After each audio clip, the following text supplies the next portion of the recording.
Sejam muito bem-vindos ao segundo vídeo da Semana da Matemática para o Enem, onde você está aprendendo diversas estratégias para que você vá muito bem na prova de matemática do Enem. No primeiro vídeo a gente viu como planejar um cronograma de estudos, o que estudar em matemática, como estudar matemática.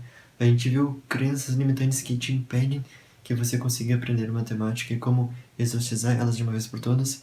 E nesse vídeo a gente vai ver como resolver exercícios de matemática, né, uma estratégia completa para resolver exercícios de matemática, e também eu vou resolver alguns exercícios, né, com essa estratégia para que vocês vejam essa estratégia sendo aplicada na prática. O primeiro passo para resolver as questões é interpretar as questões, onde tu vai entender o problema, entender a situação do problema e coletar os dados, as informações mais importantes que ajudam a solucionar o problema e compreender muito bem o que realmente o problema está pedindo, a fim de que você consiga encontrar uma trilha, um caminho que vai desde as informações que tu tem até a informação que o problema está pedindo. E em relação a interpretar questões, o primeiro passo é ler o comando e as alternativas primeiro. Por que isso? Porque quando tu lê o comando e as alternativas primeiro, tu consegue ter de forma muito mais rápida um entendimento muito melhor da questão, um entendimento de qual matéria que a questão aborda, quais os conteúdos, quais os conceitos que vão ser mais importantes, tu consegue ver isso de forma muito mais rápida. Quando tu faz bastante exercício, tu já tem uma ideia de quais informações tu vai precisar recolher, né, no enunciado. E com isso vamos para a segunda etapa, que é ler o enunciado, né? Depois que tu leu o comando primeiro, tu lê o enunciado, né? Baseando no comando, tu lê o enunciado focando no que realmente é importante. Ou seja, tu vai ter lido o comando primeiro, então tu sabe mais ou menos as informações que realmente vão ser relevantes. Aí, de acordo com o comando e com as alternativas, aí sim, tu lê o enunciado se baseando nisso. E daí tu lê o enunciado rapidamente, tu não lê o enunciado mais de uma vez para não perder muito tempo, e tu lê o enunciado rapidamente, focando naquilo que realmente pode ser relevante. E daí quando tu passar por algo que realmente pode ser relevante, aí tu dá uma lida mais atenta. Por que isso? Porque o Enem realmente tem muito enunciado, muitas informações lixos, né? Muitas informações que não vão servir para nada, diferente de vestibulares mais tradicionais como o ITA, em que qualquer informação é importante. No Enem tem muita informação lixo, informação que tu não vai servir para nada. E daí é importante tu ter lido o comando primeiro para que quando tu lê o enunciado, tu lê de forma muito mais focada naquilo que realmente pode vir a ser importante, a fim de que tu não tenha que ler várias vezes. E outra dica que eu dou é quando tu vê uma informação importante, tu destaca ela, a fim de que tu não tenha que ler o enunciado várias e várias vezes. Então não só tu vai ler o enunciado só uma vez, mas como também tu vai ler o enunciado de forma muito mais rápida, porque tu só vai se importar com aquilo que realmente é relevante. Então é isso, né? Ter lido o comando primeiro e depois, quando ler o enunciado, tu focar principalmente nas informações que podem vir, que realmente são importantes. E o terceiro passo, o último passo dentro, né, de interpretar a questão, é tu esquematizar o problema. Tu esquematizar o problema, seja com imagem, seja com alguma fórmula, seja só escrevendo os dados, né? Tu esquematizar o problema, tu colocar ali a situação problema e tu colocar o que o problema está pedindo, a fim de que tu deixe muito claro essas duas coisas, que são o básico, né, que são as coisas mais importantes, que é o objetivo, né, da interpretação é recolher essas informações, ou seja, recolher as informações que tu tem e as informações que tu quer obter. Esquematizar isso, esquematizar a situação problema com as informações que tu tem e com as informações que tu quer obter. Isso pode ser por desenho, pode ser simplesmente escrevendo, mas é importante, principalmente no começo, né, esquematizar isso, a fim de que tu consiga ter bem claro, né, a situação problema e assim tu consiga resolver o problema de forma muito mais rápida. Um exemplo disso seria o seguinte, né, um exemplo de esquematização da situação problema seria o seguinte: digamos que o problema diga, eu tenho um triângulo, daí tu vai lá e esquematiza um triângulo. Peraí. Esquematiza um triângulo. Ele diz que é um triângulo isósceles, ou seja, tem dois lados iguais.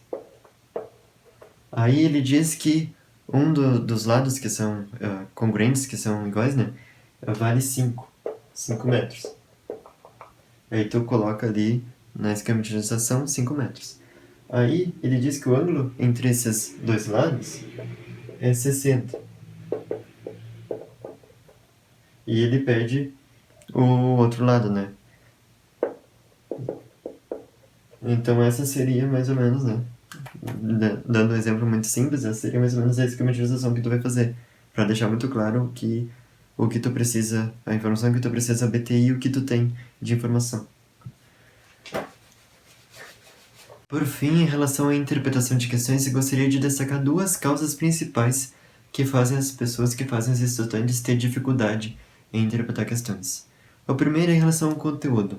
Ele não conhece o conteúdo e daí quando ele vê as informações, quando ele vê, tipo, por exemplo, escrito isósceles, equilátero, quando ele vê, sei lá, pirâmide, tetraedro, ele não entende. E daí isso acaba dificultando a interpretação de questões. Então, a primeira coisa que tu tem que ver se tu tem dificuldade, né, em interpretar questões é se tu não tá entendendo os conceitos que estão aparecendo. Se tem algum termo que tu não consegue entender, isso é sinal que tu não tá conseguindo, que tu não tem o conteúdo, né? Então é bom tu voltar no conteúdo e estudar mais a teoria.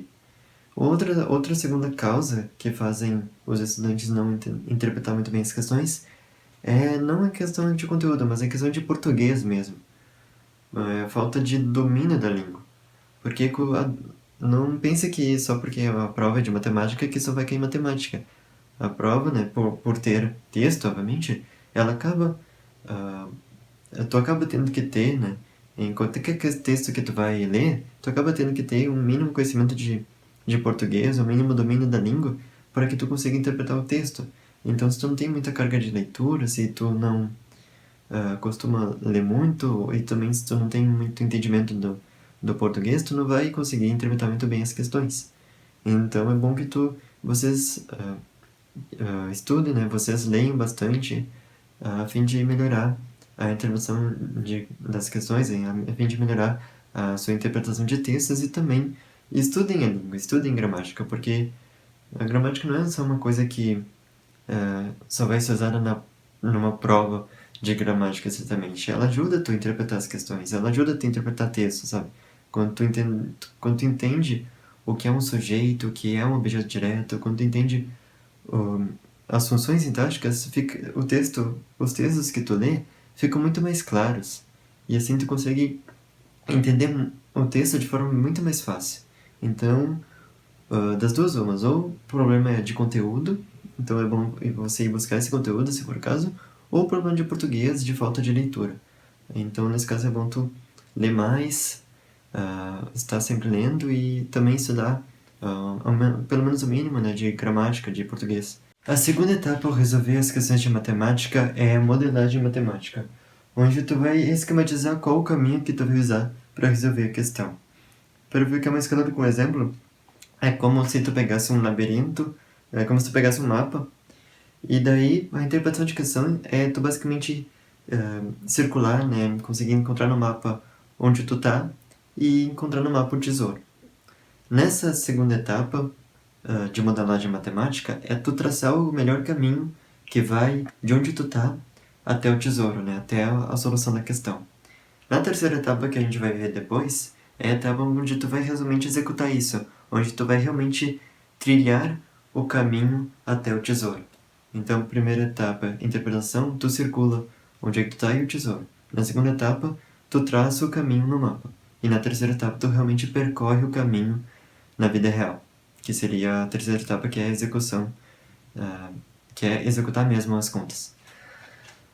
E em relação à modelagem matemática, qual o primeiro passo que a gente precisa fazer? A primeira coisa que tu vai fazer nessa etapa é lembrar dos conceitos e fórmulas relevantes. Ou seja, tu vai ver as informações que tu tem, as informações, a solução que o problema te dá, né? A solução que o problema está pedindo, e tu vai ver quais informações, quais os conceitos, quais teorias, quais fórmulas podem vir a ser úteis para resolver o problema. E principalmente quando tu tá no começo, quando tu não tem muita experiência em resolver exercícios, é bom, né? Tu escrever essas fórmulas. Tu escrever do lado enquanto tu tá resolvendo o problema. Tu escrever essas fórmulas, principalmente, né? Primordialmente quando tu tá entendendo o problema. Quando tu tá estudando, né? Obviamente na prova não vai dar tempo de fazer isso. Mas é bom tu fazer isso quando tu tá estudando, quando tu tá começando a entender como fazer exercícios, é bom tu escrever essas fórmulas. Então, tu vê quais informações o problema pede, quais informações o problema está pedindo, e de acordo com isso, tu vai escrever todas as fórmulas, as principais fórmulas, pelo menos, que podem vir a ser úteis para resolver a questão. Por exemplo, digamos que a questão, tipo, um exemplo bem simples para ficar claro, digamos que a questão dele, sei lá, um retângulo, ele dá a base e dá a altura, e pede a área, uma coisa muito direta. Aí, obviamente, tu vai lembrar da fórmula da área do retângulo, né, que é base vezes altura. Aí tu vai escrever ela, aí tu vai resolver a questão. E seria isso, né? Eu vou dar um exemplo para ficar mais claro isso. Digamos que o problema é um triângulo, que ele dá essas informações, e ele pede, isso aqui seria uma incógnita, né? E ele pede a área desse triângulo aqui. Bom, quais formas que poderiam ser úteis, né? A primeira é a mais básica, né? A área é igual a base vezes altura sobre 2, né? Que é a área de qualquer triângulo. Tu pega qualquer base do triângulo e multiplica pela altura, divide por 2, você vai ter a área do triângulo. Outra fórmula, né, poderia ser útil, é a fórmula em que tu multiplica dois lados adjacentes, né, de um triângulo pelo seno do ângulo entre eles, dividido por 2. Essa seria uma outra fórmula que poderia ser útil. Outra que poderia ser útil, né, como tu tem dois lados e tu tem um ângulo, né, e tu não tem um outro lado, para descobrir o outro lado tu precisaria usar a lei do cosseno, então poderia ser útil também a lei do cosseno. No caso, tu tem que é o quadrado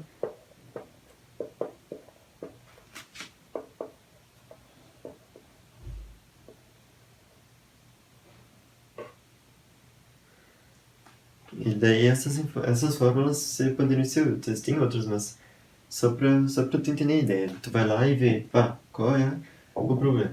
E daí tu recolhe as fórmulas que podem ser importantes. Tu anota, né, escreve as fórmulas que podem vir a ser importantes para clarear isso na tua cabeça, principalmente quando tá começando. E quando tu já tem uma ideia, tu já vai meio mais automático, assim, mas quando tu tá começando é bom tu escrever, pra daí tu entender, é esse o caminho que eu tenho que traçar.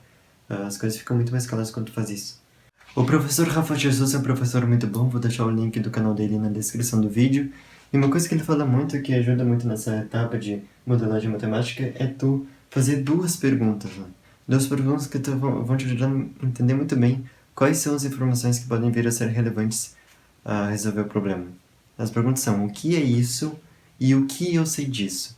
Tu olhar para o problema e dizer primeiro, o que é isso?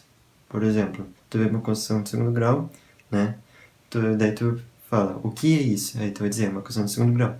E daí depois tu pergunta, o que eu sei disso? Bom, tu vai lembrar da fórmula de Bhaskara, tu vai lembrar da soma de produto, tu vai lembrar da fórmula do x do vértice, do y do vértice, vai lembrar de várias coisas, né? É a mesma coisa para qualquer outro conteúdo aqui de matemática. Então é muito importante tu fazer essas perguntas, né? O que é isso e o que eu sei disso? Assim tu vai ter muito claro, tu vai lembrar, né, na hora dos conteúdos que podem ser úteis para resolver a questão. Mas isso talvez num primeiro momento pode ser muito difícil de visualizar, porque a solução do problema pode ter várias etapas. Então uma forma de tu facilitar esse procedimento é tu encurtar o caminho, tu percorrer, já percorrer um caminho, mesmo que tu não saiba todo o caminho inteiro, né, até a solução, tu percorrer o caminho, descobrir dados que tu pode descobrir de forma mais rápida. Por exemplo, tu tem, sei lá, por exemplo, tu tem um triângulo que tem dois lados que tu sabe, que tem um ângulo que tu sabe, mas tu não tem outro lado. Aí tu vai lá e descobre outro lado, porque é só usar a lei dos cossenos. talvez esse outro lado não venha a ser estritamente útil, tu não sabe muito bem se esse dado, né, vai ser útil ou não, mas tu vai descobrindo as coisas, vai descobrindo as informações que tu pode descobrir, até que o caminho tá bem curto e tu consegue ver claramente qual o caminho que tu tem que percorrer, né? Porque muitas vezes quando tu não consegue ver direto, né, desde as informações que tu tem até o fim, ver qual todo o caminho que tu tem que traçar.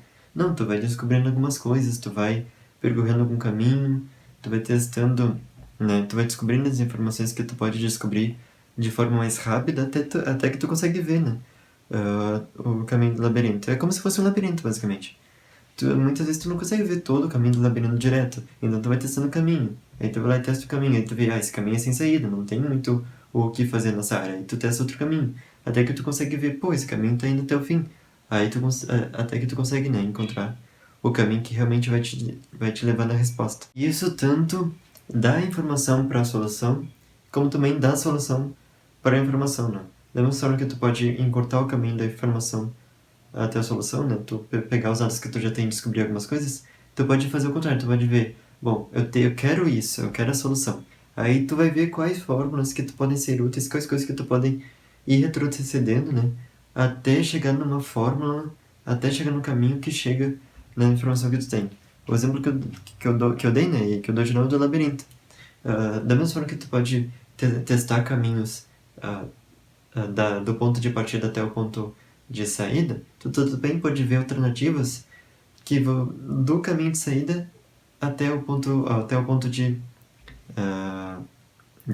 partida, né? Então tu pode encurtar esses dois caminhos, né? Ir percorrendo essas duas partes até que tu consiga encontrar o caminho que tu realmente vai conseguir resolver a questão. A última etapa é a execução das contas, né? Tu realmente executar a solução, né? Tu realmente resolver o problema, fazer as continhas que precisa fazer. E nessa área não tem muito segredo, né? A única dica que eu posso dar é, primeiro, tu estudar bastante matemática básica. Porque se tu tá com um problema nisso, ou mesmo que tu consiga resolver, se tu tá resolvendo de forma muito lenta, talvez seja porque tu tem dificuldade em matemática básica. Então, realmente, seria importante tu resolver isso. Porque, por exemplo, se tu se dá uma conta, sei lá, 20 vezes 25 e tu demora um monte, tu tem que escrever essa conta para chegar no resultado de 500, aí tu tem que rever, né, a matemática básica, né? Tem essas contas mais simples, tu tem que fazer bem de cabeça, por exemplo, sei lá, 22 vezes 30, tu tem que saber direto que é 660. Então, tu não pode demorar muito nisso não, tu tem que ser rápido, né? Por isso tu tem que praticar bastante e estudar bastante matemática básica. E depois tu tem que revisar as contas, porque muitas vezes tu faz tudo certo, né? Tu faz tudo certo, mas aí tu errou alguma conta, então é importante tu dar na medida do possível, né? Tu revisar as contas pra ver se tu não cometeu algum erro de conta besta, principalmente em questões que são mais fáceis, né? Em que tem o raciocínio correto, mas tu vai lá e erra as contas. Então é importante tu dar a revisada, principalmente nessas questões que são mais fáceis, né? As questões que pontuam mais. E por último, né? Esqueci de colocar sinal de pergunta, tu fazer essa pergunta pra si mesmo se o resultado tá fazendo sentido, né? Se o resultado tá fazendo sentido. Por exemplo, na física, por exemplo, se tu estiver resolvendo um problema de física, e daí tu chega numa solução que a pessoa, né? A pessoa tá correndo a 200 km por hora. Não faz sentido, sabe? Não faz sentido, porque o recorde é por volta, sei lá, de uns 40 km por hora, 50 km por hora, não passa muito disso. Então é importante tu ver se a solução do problema faz sentido, né? Ver se as informações, se a solução, né, se o resultado que tu chega faz algum sentido. Porque se não fizer, aí tu tem que revisar o problema, ver onde é que tu errou. E seria isso, né? Não tem muito o que dizer mais sobre isso e depois agora eu vou fazer alguns exercícios para esse procedimento, esse esquema de resolução ficar mais claro na cabeça de vocês. Bom, como exemplo a gente vai usar a questão 136 da prova do Enem 2019, da cor amarela. A questão vai aparecer na tela para vocês parem, tentem fazer e depois vocês vejam a resolução.